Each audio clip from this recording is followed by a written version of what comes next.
রাজ্যের মাননীয় মুখ্যমন্ত্রী মমতা বন্দ্যোপাধ্যায়ের অনুপ্রেরণায় রাজারহাট গোপালপুর বিধানসভা কেন্দ্রের বিধায়ক অদিতি মুন্সির উদ্যোগে দমদম ব্যারাকপুর সাংগঠনিক জেলা তৃণমূল যুব কংগ্রেসের সভাপতি দেবরাজ চক্রবর্তীর তত্ত্বাবধানে এক মাসব্যাপী রক্তদান অভিযান চলছে। তাই গত 22 জুন দক্ষিণ দমদম পৌরসভার 26 নম্বর ওয়ার্ডের পৌরমাতা কস্তুরী চৌধুরীর উদ্যোগে সাতগাছি বটতলায় হয়ে গেল রক্তদান শিবির। পাশাপাশি মাধ্যমিক এবং উচ্চ মাধ্যমিক কৃতীদের সংবর্ধনা এবং ওয়ার্ডের সাফাই কর্মীদের সংবর্ধনা জানানো হয় উক্ত মঞ্চে। সমগ্র অনুষ্ঠানের ব্যবস্থাপনায় ছিলেন রাজারহাট গোপালপুরের নেতৃত্ব রাজীব চৌধুরী। তিনি জানান, রাজ্য জুড়ে গ্রীষ্মকালীন রক্তের অভাব লাঘব করার লক্ষ্যে এই রক্তদান শিবিরের আয়োজন করতে পেরে আমরা খুশি। এই অনন্য সামাজিক কর্মসূচি আরো বেশি বেশি করে আমাদের করা দরকার বলে তিনি উল্লেখ করেন। গ্রীষ্মকালীন সবসময় থাকবে, আমরা সায়েন্সে তো এগিয়েছে, সবকিছুর বিকল্প তৈরি হচ্ছে, ছাদেও ঘর বানাচ্ছে, কিন্তু রক্তের সাবস্টিটিউশন নাও আমরা তৈরি করতে পারি। আরেকটা কথা আমি বলছি এখানে, যে আমার যখন রক্ত লাগে তখন আমি এটা দেখি না যে এটা হিন্দু না মুসলিম না খ্রিস্টানের রক্ত, তখন আমার দিকটা কিন্তু ফুলফিল। অনেক দল যে এটা পোলারাইজ করার চেষ্টা করে না, করছে, চালিয়েই যাচ্ছে, কিছু মনে করো না।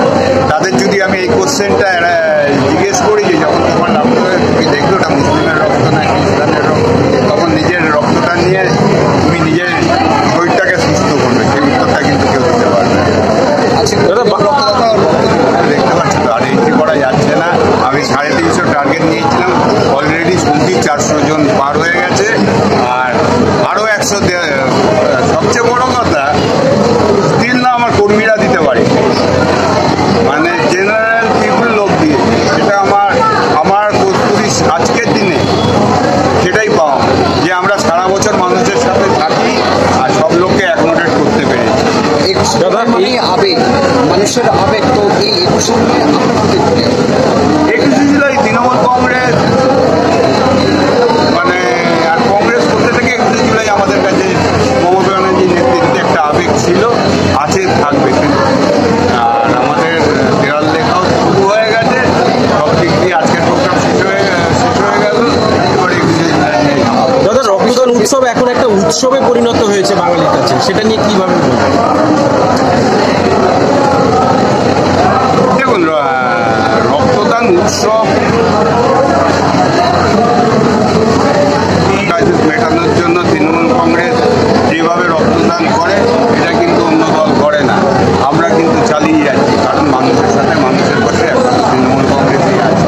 অন্যরা অনেক রকম আলোচনা করছে, সারা জীবন করে যাবে, কিন্তু কটা রক্তদান ওরা করছে সেটা আপনারা দেবেন, এটার উত্তর আপনারা দেবে, আমি নিজের কথা কেন বলবো? দেখুন, এই রক্তদান শিবিরটা মাননীয় মুখ্যমন্ত্রী মমতা বন্দ্যোপাধ্যায়ের নির্দেশে আমরা ক্ষমতায় আসার আগে থেকে নিজেদের সামর্থ্য অনুযায়ী আমরা ওয়ার্ডে ওয়ার্ডে করতাম। আর এখন এটা আমাদের কাছে একটা শুধু কোনো রাজনৈতিক অনুষ্ঠান না, এটা একটা উৎসবে পরিণত হয়েছে। আজকে রাজারহাট গোপালপুরে বিধায়ক অদিতি মুন্সি এবং দেবরাজ চক্রবর্তী আমাদের নেতা, তাদের উদ্যোগে বেশ কয়েক বছর ধরে সারা মাসব্যাপী এই যে রক্তদান শিবির, এটা সারা পশ্চিমবঙ্গে একটা অন্যতম দৃষ্টান্তমূলক একটা পদক্ষেপ হিসাবে পরিগণিত হচ্ছে। তারই সপক্ষে আজকে রাজীব চৌধুরী এবং কস্তুরী চৌধুরীর নেতৃত্বে দক্ষিণ দমদম পৌরসভার 26 নম্বর ওয়ার্ডে এই বিরাট রক্তদান শিবিরেতে 375 জন রক্ত দিয়েছে। আরো বহু মানুষ ব্যর্থ মনোরথে ফিরে গেছে, কারণ আমরা তাদের রক্ত নিতে পারিনি। আজকে এটা একটা বিরাট সাংগঠনিক ক্ষমতা এবং তৃণমূল কংগ্রেসের প্রতি এই অঞ্চলের মানুষের অকুণ্ঠ ভালোবাসা, সমর্থন এবং আস্থা। ঘণ্টাখানেক টিভির চ্যানেলে, চায়ের পেয়ালায় যতই আলোচনা হোক, পশ্চিমবঙ্গে মমতা বন্দ্যোপাধ্যায়ের জনপ্রিয়তা যে জায়গায় ছিল সেটা উত্তরোত্তর বৃদ্ধি পাচ্ছে, সেটা এই ধরনের প্রোগ্রামে প্রমাণিত। আপনার নাম? আমি পার্থ ভার্মা, দক্ষিণ দমদম পৌরসভা সিআইসি সদস্য এবং বিধাননগর 2 তৃণমূল কংগ্রেসের সভাপতি। রাজকুমার দাস, ইউকে নিউজ বাংলা, দমদম, সাতগাছি, উত্তর 24 পরগনা।